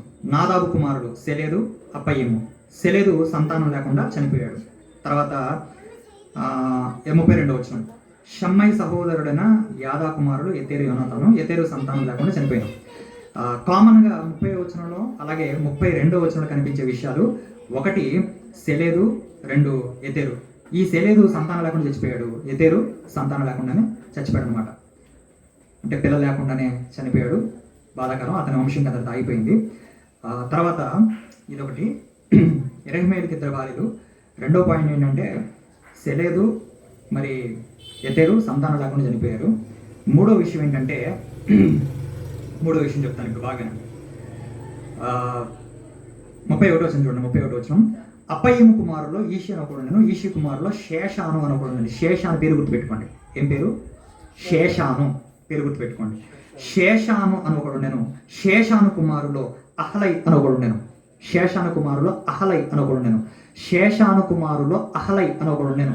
మరలా చెప్తున్నా, శేషాను కుమారులో అహలై అని ఒకడు ఉండెను. అంటే శేషానికి ఉన్న కుమారులో అహలై అనేవాడు ఒకడు ఉన్నాడంట. ఓకేనా? ఇది ఎందుకు ఇన్నిసార్లు నొక్కి చెప్తున్నానంటే ఇప్పుడు ఒకసారి 34వ వచనం చూడండి. 34వ వచనం. శేషానునకు కుమార్తెలే గాని కుమారులు లేకపోయిరి. ఏంటి? 31వ వచనంలో శేషాను కుమారులలో అహలై అని ఒకడు ఉండేనని మనం చదువుకున్నాం. 34వ వచనంలో శేషానునకు కుమార్తెలే గాని కుమారులు లేకపోయిరి. ఏంటి? ఏమర్థమవుతుంది? 31వ వచనాన్ని బట్టి 34వ వచనాన్ని బట్టి ఏమర్థమవుతుంది? 31వ వచనంలో ఏముంది? శేషాను కుమారులో అహలై అని ఒకడు ఉండెను. 34వ వచనంలో శేషానునకు కుమార్తెలే గాని కుమారులు లేరు అని కనపడుతుంది. ఎలా అర్థం చేసుకోవాలి? అంటే ఇప్పుడు శేషాను అనే వ్యక్తికి కుమారుడు ఉన్నారా? పైనేమో కుమారుడు ఉన్నట్టుగా అహలై అనేవాడు ఉన్నట్టుగా కనిపిస్తుంది. కిందనేమో కుమార్తెలు తప్ప కుమారులు లేరు అని చెప్తుంది కింద వచనం. మనం దేన్ని తీసుకోవాలి? కన్ఫ్యూజ్ వీటిని పట్టుకొని మీ బైబిల్లో తప్పులు ఉన్నాయి, మీ బైబిల్లో ఇలా ఉన్నాయి అలా ఉన్నాయి అని చెప్పి విశ్వాసుల మనస్సులను పాడు చేసే విధంగా మాట్లాడతారు. ఇవి మనం తెలుసుకున్నా తెలుసుకోకపోయినా మన భక్తికి ఇవేం ఆటంకాలు కావు. మన భక్తికి ఇవేమి పెద్దగా మనకి అవసరమైన విషయాలు ఏం కావు. అయితే ఒక క్లారిటీ ఇస్తా. తెలియనోడు చెప్పే మాట ఏంటంటే ఇవన్నీ మనకు అనవసరం లేదని అంటాడు. తెలిసినోడు చెప్పే మాట ఏంటంటే 2 చెప్తాడు. 1 దీనికి క్లారిటీ ఇస్తాడు, 2వది ఇది అంత అవసరం లేదని కూడా చెప్తాడు. తెలిసిన నేను మీకు చెప్పే విషయం ఏంటంటే ఈ 2 విషయాలు. ఇది మనకు అవసరం లేదు, బట్ కానీ మీకు క్లారిటీ ఇస్తాను. శేషానికి అహలై అనేవాడు ఒకడు ఉన్నాడు. అయితే ఆ అహలై కొంతకాలానికి చనిపోయాడు, లేదా చనిపోయి ఉండొచ్చు, మనకు తెలియదు. అయితే ఇంకా ఆయనకి కుమార్తెలు తప్ప కుమారులు లేరు. అంటే వంశాన్ని ఉద్ధరించడానికి, వంశాన్ని తీసుకెళ్ళడానికి కుమారులు లేరన్నమాట. సో కుమారులు లేకపోవడాన్ని బట్టి ఇప్పుడు ఈ శేషాను అనే వ్యక్తి ఏం చేశాడంటే 34 చూడండి. ఇప్పుడు 34. శేషానునకు కుమార్తెలు కానీ కుమారులు లేకపోయి ఈ శేషానునకు ఎర్హా అని ఒక దాసుడు నేను వాడు ఐగుప్తీయుడు. ఈ శేషానునకు ఎర్హా అని ఒక దాసుడు నేను వాడు ఐగుప్తీయుడు. ఐగుప్తు దేశానికి చెందిన ఒక దాసుడు ఉన్నాడు. ఎవరికి? శేషానికి. అప్పుడు ఆ దాసుడిని పెట్టుకొని జీవిస్తున్నప్పుడు ఆ దాసుడికి ఏం చేశాడు తెలుసా అండి? 35వ వచనం. శేషాను తన కుమార్తెను తన దాసుడైన ఎర్హాకు ఇయ్యగా అది అతనికి అత్తయ్యని కనిపెట్టిందంట. వంశం కొనసాగింది. వంశం ఆగిపోవాల్సిన పరిస్థితి వచ్చినప్పుడు ఈ శేషాను ఏం చేశాడంటే తన బంధువుల్లో, తన స్నేహితుల్లో బాగా మంచి పోస్ట్లో ఉన్నవారికి తన కుమార్తెనివ్వకుండా ఎవరికి ఇచ్చాడంట? తన దాసుడు, తన పనివాడైనటువంటి ఐగుప్తు దేశానికి చెందిన ఒక అన్యుడైన, ఒక పనివాడైన ఎరహాకి ఇచ్చాడు తన కుమార్తెను. ఒక పనివాడికి ఇచ్చాడు. ఎవరిస్తారు పనివాళ్ళకి తమ పిల్లల్ని? ఆలోచించండి. ప్రముఖులు, వీళ్ళెవరు? ప్రముఖులైన వారి గురించి మనం ఆలోచిస్తున్నాం. వీరి వంశంలో ఉన్న ప్రముఖుల గురించి, అందరి గురించి కాదు. శేషాను తన కుమార్తెని ఎరహా అనే ఒక దాసుడికి, ఒక పనివాడికి ఇచ్చాడు. ఎవరు ఇవ్వగలుగుతారు చెప్పండి పనివాడికి? మన ఇంట్లో పనివాడు ఉన్నాడు, మన కుమార్తెను మన పనివాడికి ఇస్తామా? ఎలా ఇస్తాము? ఏ విధంగా ఇస్తాము? మన బిడ్డల్ని ఇవ్వాలంటే ఆలోచిస్తాం.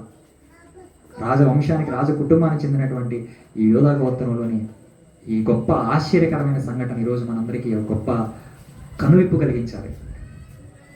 అంటే ఈ మాటను బేస్ చేసుకొని మీరు కూడా మీ పిల్లల్ని మీ పని వాళ్ళకి ఇవ్వమని చెప్పడం కాదు నా ఉద్దేశం. అంటే ఇక్కడ మనం గమనించాల్సిన విషయం ఏంటంటే గొప్ప గొప్ప వాళ్ళని చూడకుండా ఈ ఎరహా అనే దాసుడి, పైగా ఐగుప్తీయుడు, అన్యుడు కదా, ఒక అన్యుడికి ఇచ్చాడు తన కుమార్తెని. వంశాన్ని కొనసాగించడానికి ఒక అన్యుడైన, ఐగుప్తీయుడైన ఒక దాసుడికి, ఒక పనివాడికి శేషాను తన కుమార్తెను ఇచ్చాడు. ఎందుకు తన పనివాడికి ఇచ్చాడంటే తన పనివాడు తనకు కనపరిచిన నమ్మకం చాలా గొప్పది. ఎంత నమ్మకంగా ఉంటే తన పనివాడికి తన కూతుర్ని ఇస్తాడండి. ఇప్పుడు మన ఇంట్లో పనివాళ్ళు ఉన్నారనుకోండి, ఫస్ట్ 2-3 రోజులు గమనిస్తాం, వాళ్ళ పనితీరు ఎలా ఉంది, బాగుందా లేదా అని గమనిస్తాం. ఓకే, బాగానే ఉన్నారు, పర్ఫెక్ట్గా ఉన్నారు అనుకుంటే వాళ్ళు మనం కంటిన్యూ చేసుకుంటాం. తర్వాత చిన్నగా మనం ఏం చేస్తామంటే ఇంటినే వాళ్ళకి వదిలిపెట్టేస్తాం. పనులు వచ్చారు, ఇప్పుడు మనం కొంచెం బయటకు వెళ్ళాల్సిన పరిస్థితి వచ్చింది, మనం మన ఇంటినే వదిలిపెడుతున్నామంటే వాళ్ళ మీద ఉన్న మనకి నమ్మకం అలాంటిది. తర్వాత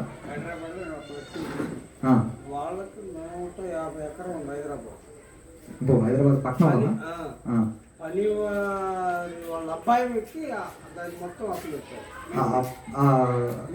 అదే విచారణకర్తగా దాని మెయింటెనెన్స్ అంతా కూడా, ఆ 150 ఎకరాల మెయింటెనెన్స్ అంతా కూడా ఆ పనివాడి కుమారుడికి అప్పగించాడు.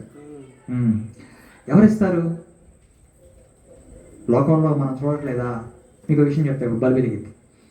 తమిళనాడు రాజకీయాలు చూసాం కదా, తమిళనాడు రాజకీయాలు. ఆయన అక్కడ ఉన్న ఎమ్మెల్యేలంతా ఎవరు? అంట్లు తోమేమో ఒక ఆమె. సీఎం గారి కారు డ్రైవర్ కొడుకుకి ఎమ్మెల్యే సీట్ ఇచ్చారు. వింటున్నారు కదా? కార్ డ్రైవర్ అంటే ఏముందండి? డ్రైవర్ అంటే ఎలా ఉంటారు? డ్రైవర్ ఎక్కడ, ఓనర్ ఎక్కడ? డ్రైవర్ కొడుకు ఎమ్మెల్యే సీట్. బాబోయ్, నేను ఎందుకు డ్రైవర్ కొడుకుగా పుట్టానా అని బాధపడేవాడు ఒకడైతే, ఇప్పుడు ఇది వార్త విన్న తర్వాత అసలు నేనెందుకు ఆయనకు డ్రైవర్గా, ఆ డ్రైవర్ కొడుకుగా పుట్టలేదని బాధపడేవాడు ఇప్పుడు ఆ వార్త చదివిన తర్వాత. ఆ దాసుడికి తన కుమార్తెని ఇచ్చేసాడంటే మన ఇంట్లో ఉన్న వాళ్ళకి, పని వాళ్ళకి మనం ఇచ్చే వాల్యూ గొప్పదే. ఎందుకంటే వాళ్ళ మీద ఉన్న నమ్మకం అలాంటిది. ఇంటిని అప్పగిస్తాం, బీరువా తాళాలు కూడా అప్పగించేసామనుకో ఎలా ఉంటుంది? ఆమె మీద ఉన్న నమ్మకం అలాంటిది అన్నమాట. బీరువా తాళాలు అత్త కోడలకి ఇస్తుందా? అమ్మో, అస్సలు ఇవ్వదు. ఇవ్వాలంటే పరీక్షిస్తుంది. నేను చచ్చిపోయేంత వరకు ఈ తాళాలు నా దగ్గరే ఉంటాయి, నేను ఇవ్వనంటది అత్త. కోడలికి నమ్మకం సంపాదించుకోవాలంటే ఎంత కష్టమో తెలుసా అండి? అత్తగారింట్లో పాపం చాలా బాధలు పడతారు, చాలా ఇబ్బందులు పడతారు. అందుకే వేరు కాపురం పెట్టాలని చూస్తారనమాట. అయితే ఎంత నమ్మకం సంపాదించే ప్రయత్నం చేసినా కానీ తాళాలు మాత్రం అత్త చేతిలో నుంచి రావు. వీళ్ళు కూడా రేపటి రోజున అత్తలు అవుతారు. పోనీ వీళ్ళు తమ కోడల్ని బాగా చూసుకుంటారంటే చూసుకోరు. వీళ్ళు సేమ్ అదే క్యారెక్టర్ని కలిగి ఉంటారనమాట. మా అత్త వల్ల నేను ఏమైనా ఇబ్బందులు పడ్డాను కదా, రేపటి రోజున నా కోడల్ని బాధ పెట్టకూడదు, మా అత్తలా నేను ఉండకూడదు అని అనుకోరు. చాలా టార్చర్ పెడతారు. పిల్లలు లేకపోతే గొడ్డు పోతని ఎలా పడితే అలా మాట్లాడతారనమాట. ఇక్కడ ఎరహా అనే వ్యక్తికి తన కుమార్తెని ఇచ్చేసాడంటే ఎరహా మీద ఉన్న నమ్మకం చూడండి.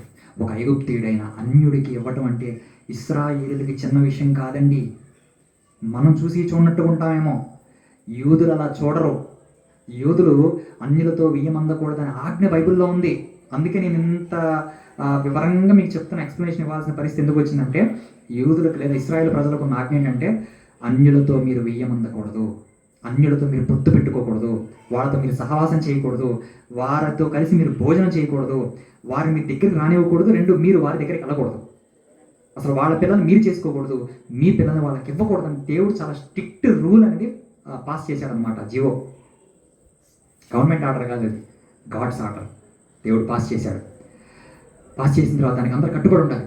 అన్యులతో ఎట్టి పరిస్థితుల్లో కూడా సంబంధాలు పెట్టుకోకూడదు.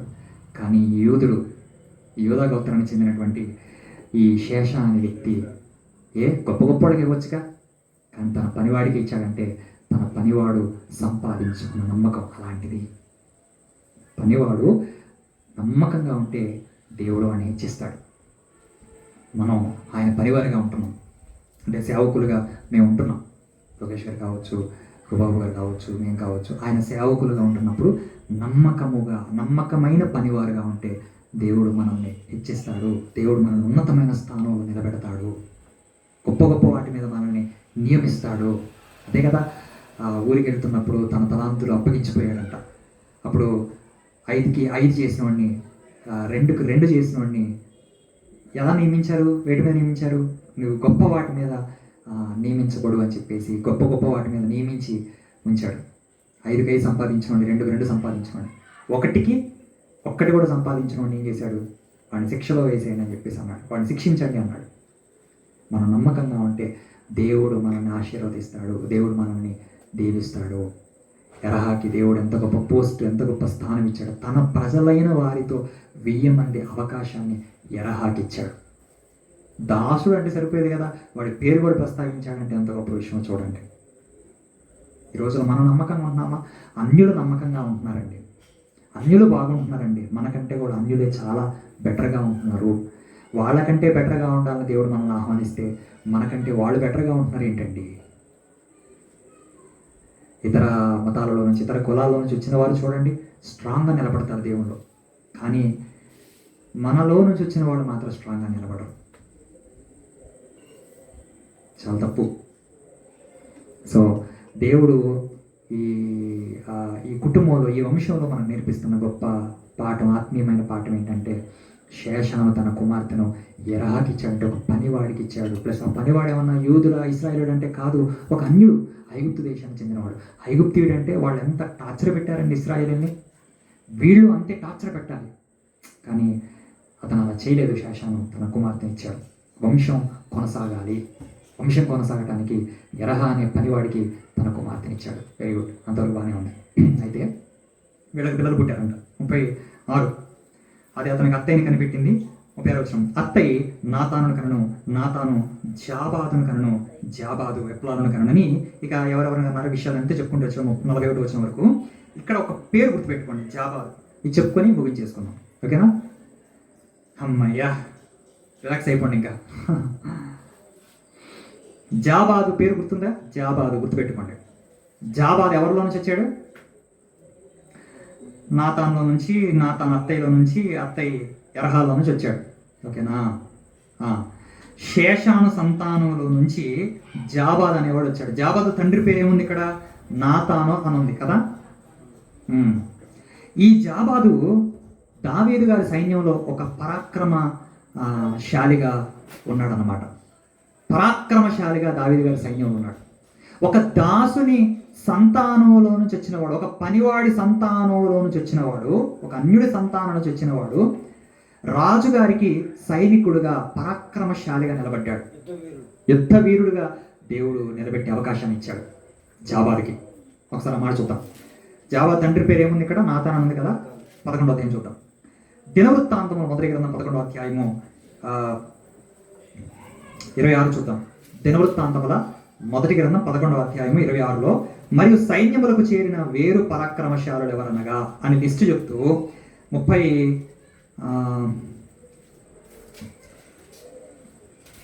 ఒకసారి 41 వచ్చిన చూద్దాం. లిస్ట్ చెప్తున్నాడు. ఆ లిస్టులో ఎవరి పేరు ఉందంటే 41 వచనంలో హిత్తీయుడైన ఊరియా, తర్వాత అహలై కుమారుడైన జాబాదు అని చూడండి.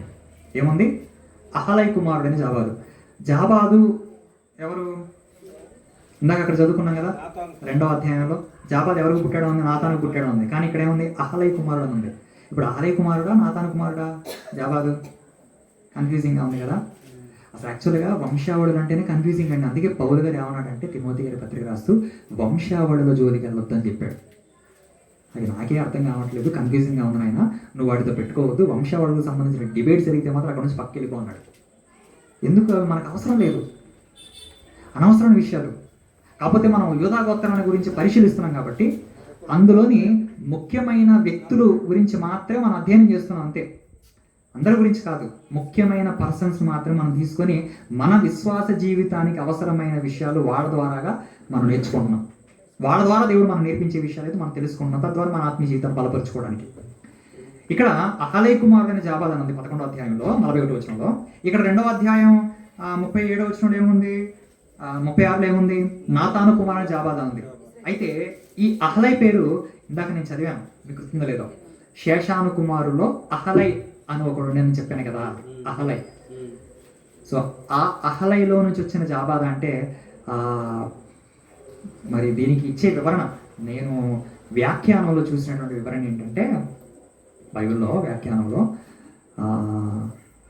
అహలై చచ్చిపోయిన తర్వాత ఆ అహలై పేరు మీద ఆ వంశం కొనసాగాలని శేషాను ఆలోచించి మరి ఎరహా సంతానంగా కాకుండా అది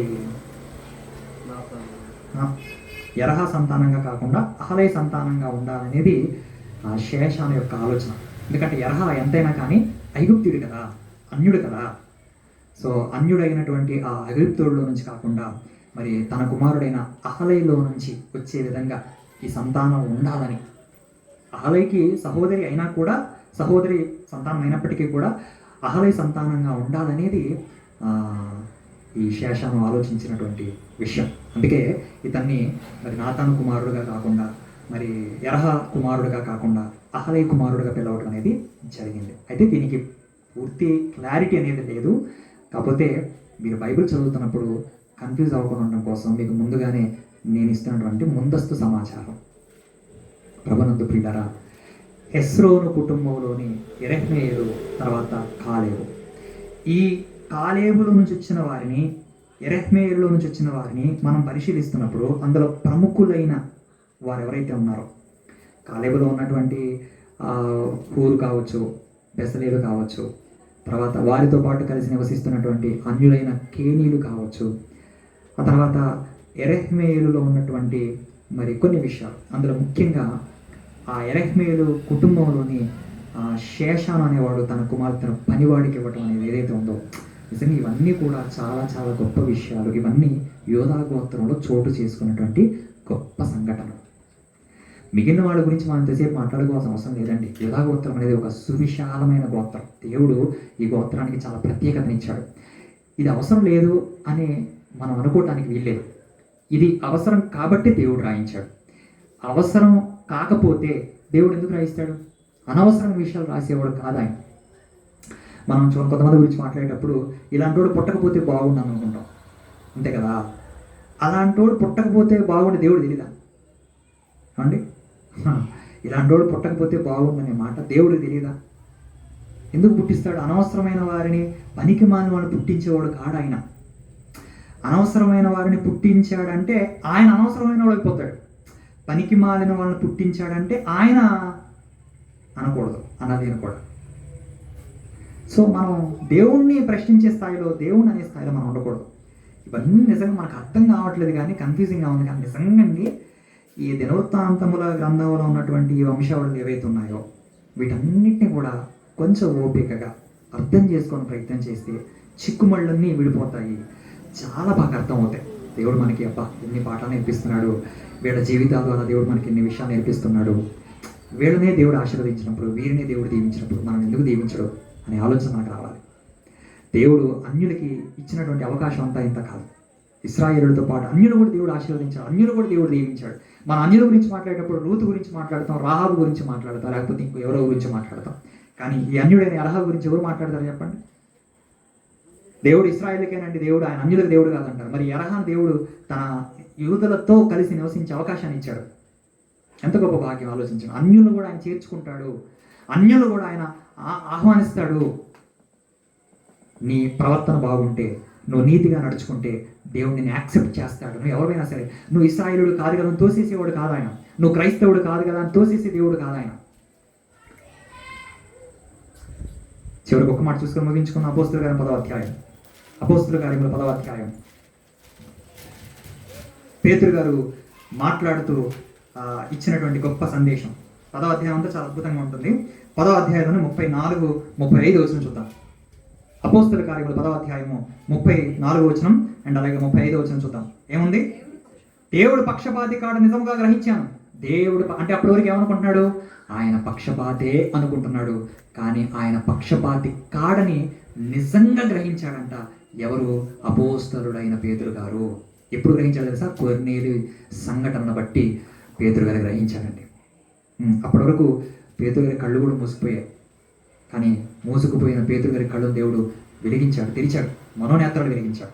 అప్పుడు ఏమంటున్నాడంటే 35 వచనంలో, ప్రతి జనములో, యూదా గోత్రంలోనే కాదు, ప్రతి జనములో ఆయనకు భయపడి నీతిగా నడుచుకుని వారిని ఆయన అంగీకరిస్తాడు. ఎంత బాగుందో చూడన్నమాట. ప్రతి జనములో నువ్వు నీతిగా నడుచుకుంటే నిన్ను దృష్టించి నువ్వు ఎక్కడున్నా సరే తీసుకొచ్చి ఆయన పిల్లలతో జత చేస్తాడు. ఆయన సహవాసంలో కూర్చోబెడతాడు నిన్ను, నువ్వు నీతిగా నడుచుకుంటే. రాహాబు విన్నది, విశ్వసించింది, మార్పు చెందింది, తన కుటుంబాన్ని మార్చుకోవడానికి ప్రయత్నం చేసింది. అందుకే తీసుకొచ్చి దేవుడు తన క్రీస్తు వంశావళిలో చేర్చాడు. ఎంత గొప్ప భాగ్యం. రూతు మోయాబీరాలు, అన్యురాలు, కానీ దేవుడు ఆమెను తీసుకొచ్చి క్రీస్తు వంశావళిలో చేర్చాడు. ఒక గొప్ప లైఫ్ని, గొప్ప ఫ్యూచర్ని దేవుడు ఇచ్చాడు. ఓర్పాకి లేదా అవకాశం, రూతుకు మాత్రమే దక్కింది, స్వీకరించింది. సో అన్యులైనా సరే వారు దేవుణ్ణి ఆహ్వానిస్తే, దేవుని చేర్చుకుంటే, దేవుడు మాటలకు లోబడి జీవిస్తే, వారు తెలిసినంతలో వారు భక్తి కలిగి జీవిస్తే దేవుడు ఖచ్చితంగా వారిని స్వీకరిస్తారని చెప్పడంలో ఏమాత్రం సందేహం లేదు. అందుకే యరహ అనే పనివాడికి శేషాను తన కుమార్తెను ఇచ్చాడు, నమ్మకంగా ఉండడాన్ని బట్టి. కొంచెంలో మనం నమ్మకంగా ఉంటే ఇదిగో గొప్ప గొప్ప వాటి మీద మనం నియమించబడతాము. 500 దగ్గర, 1000 రూపాయల దగ్గర మన బుద్ధి బయటపడింది అనుకోండి, 100 రూపాయల దగ్గర మన బుద్ధి బయటపడింది అనుకోండి, ఇక రేపటి రోజున 1000, లక్షలు చూసే, కోట్ల రూపాయలు చూసే అవకాశం, భాగ్యాన్ని కోల్పోతాం. ఆఫ్టర్ ఆల్ 100 రూపాయలు లేదా 500 రూపాయలు, దాని దగ్గరే మన బుద్ధిని పోగొట్టుకుంటే ఎట్లాగండి? పనులు ఉంటారు, దొంగతనం చేశారనుకోండి, ఇంకా అక్కడ మనం ఏం చేస్తాం? వెంటనే వాళ్ళని తీసేస్తాం. పోతే పోయింది, 500తోనే పోయింది అనుకుంటూ వదిలేస్తాం. కానీ అదే ఆ 500 విషయం నమ్మకంగా ఉంటే, అమ్మగారు బట్టలు తూతున్నప్పుడు ఇదిగా ఈ బట్టల్లో డబ్బులు కనపడ్డాయి, ఇది తీసుకోండి అని ఇస్తున్నప్పుడు ఎలా ఉంటుంది? కొంచెం సంతోషంగా ఉంటుంది, ఆనందంగా ఉంటుంది. దొరికింది 50 రూపాయలు, ఎవరు పెట్టేసుకుందాం, వాళ్ళకి గుర్తుంటుందిలే అని అంటే, ఆ కొంచెంలో నమ్మకం పోగొట్టుకుంటే గొప్ప గొప్ప వాటి మీద నువ్వు నియమించబడతావా? ప్రభునందు ప్రియులారా, ఇది యెరెహ్మెయేలు కుటుంబంలో ఉన్న కొన్ని ప్రాముఖ్యమైన విషయాలు, కాలేబు కుటుంబంలో ఉన్న కొన్ని ప్రాముఖ్యమైన విషయాలు. ఓకేనా? రైట్. ఇక మరి మిగిలిన వ్యక్తి ఎవరు అని అంటే రాము లేదా అరాము. హెస్రోనులోని రాము లేదా అరాము, వారి గురించి మనం వచ్చే ఆదివారం తెలుసుకునే ప్రయత్నం చేద్దాం. సో విత్తబడిన వాక్యం వ్యర్థం కాకుండా దేవుడు మనందరి హృదయాలు నీరు కట్టి ఫలింపజేయను కాక. ఆమెన్. ప్రార్థన చేసుకొని ఈ సందేశాన్ని ముగించుకుందాం. చిన్నమాట ప్రార్థన చేసుకుందాం. తదుపరి ప్రభు యొక్క పరలోనికి మనం ప్రవేశిద్దాం. ప్రార్థన. మహాగణుడైన మా తండ్రి, జీవం కలిగిన మా దేవ, రాత్రి వేళ మమ్మల్ని ప్రేమించి మీ సన్నిధిలో గడిపే గొప్ప భాగ్యాన్ని, ధన్యతను మాకు అనుగ్రహించాలని బట్టి మీకు స్తోత్రాలు తండ్రి. హెస్రోను కుటుంబాన్ని పరిశీలిస్తున్నప్పుడు ఆయన అందులో ప్రాముఖ్యమైన విషయాలు, ప్రముఖులైన వారి గురించి మీరు మాకు తెలియజేసినందుకు మీకు స్తోత్రాలు ఆయన. మరి కాలేబు కుటుంబంలో ఉన్న ప్రముఖులు, ఊరు జీవితాన్ని, బెసలేరు జీవితాన్ని మేము చూసాం. వారిలో ఉన్న భక్తి, వారిలో ఉన్న విశ్వాసం, వారిలో ఉన్న జ్ఞానం, మీరు వారిని ఏర్పరచుకున్న విధానం, ఆ వైనాన్ని చూస్తున్నప్పుడు తండ్రి, మీకు అనుకూలంగా మేము ఉంటే, మీకు అనుకూలంగా మేము బ్రతికితే మమ్మల్ని కూడా మీరు దీవిస్తారు, ఆశీర్వదిస్తారని చెప్పడంలో ఏమాత్రం సందేహం లేదు నాయన. అలాగే యెరెహ్మెయేలు కుటుంబాన్ని మేము చూసినప్పుడు అందులో కూడా మరి ఒక పనివాడు యూదా గోత్రంలో ఉన్న ఒక కుమార్తెను వివాహం చేసుకోగలిగాడంటే అతన్ని మరి మీ జాతిలోకి, అంటే మీరు ఏర్పరచుకున్న ఆ జనాంగంలో అతన్ని కూడా మీరు ఆహ్వానించారంటే మీ మనసు ఏంటో, మీ హృదయం ఏంటో మాకు అర్థమవుతుంది ఆయన. మీరు పక్షపాతి అని మేము అనుకుంటూ వస్తున్నాం, మేము భ్రమపడుతున్నాం. కానీ మీరు పక్షపాతి కారు, నిష్పక్షపాతంగా మీరు వ్యవహరిస్తారనేది ఈ బైబిల్లో ఉన్న ఈ సంఘటన బట్టి మాకు అర్థమవుతుంది.